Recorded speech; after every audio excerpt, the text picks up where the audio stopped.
সারফারাজ ঘুরতে যেতে অনেক পছন্দ করে। তার নানাবাই, ছোট নানাবাই ফোন দিয়ে বলল তাদের বাসায় মিলাদ, সেদিন ছিল শুক্রবার। তো ছোট নানাবাই বলতে আমার ছোট মামা, তাদের বাসায় মিলাদ ছিল নানাবাইয়ের নামে।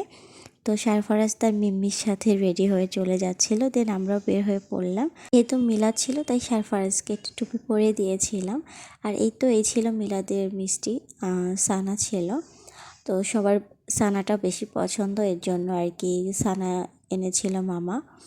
তো যারটা সে নিয়ে নিয়েছিল, এরপর আমিও নিয়ে নিলাম।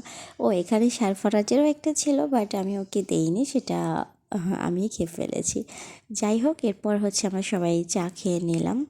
আর এখানে সে তার বড় নানা ভাইয়ের কোলে ছিল। তার বড় নানাকে সে অনেক পছন্দ করে, মানে আমার বড় মামা। তো ওর আমার 3 মামাকে ওর অনেক পছন্দ।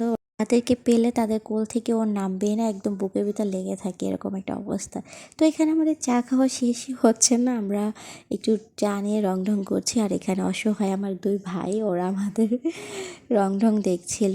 আর এখানে আমার ভাই একটু কাজ করছিল, তো ওদেরকে আবার আমরা ডিস্টার্ব করছিলাম। এখানে আমরা অনেকে ছিলাম, সবাইকে দেখাইনি, আমরা অনেকগুলা কাজিন একসাথে হলে অনেক মজা করি। আর এই যে আমার হুজুর বাবা, সে তার আর এক মিম্মির কাছে। আমার বাবাটা তো অনেক খুশি বেড়াতে এসে, সে তো অনেক মজা করছে, এনজয় করছে। তাকে অবশ্য কোথাও বেশি একটা নিয়ে যাওয়া হয় না, তো যখনই তাকে কোথাও নিয়ে যাই সে অনেক খুশি হয়ে যায়। আর এটা তার খুব পছন্দের মানুষের বাসা।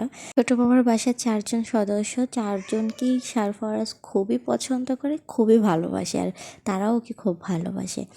এরপর মামা নাস্তা নিয়ে আসছিল, এখানে শিক কাবাব আর নান ছিল। দেন আমরা খেলেই তো হবে না, আমার বাচ্চার জন্য তো খাবার রেডি করতে হবে। তো সারফারাজের জন্য আমি নাস্তা বানিয়ে নিলাম, আর এরপর একটু ড্রিঙ্কস খেয়ে নিলাম। দেন বাবাকে খাইয়ে দেওয়ার পরে বাবা এখন একটু খেলা করছিল, হাঁপুর পাড়ছিল, এই আর কি। এরপরে সবাই আস্তে আস্তে করে যার যার বাসায় চলে গেলাম। আমরা এখানে 30 থেকে 40 জনের মতো ছিলাম ফ্যামিলি মেম্বারে। তো অনেক মজা হয়েছিল আজকের দিনটা। এই ছিল আজকের ব্লগ। আসসালামু আলাইকুম, আল্লাহ হাফেজ।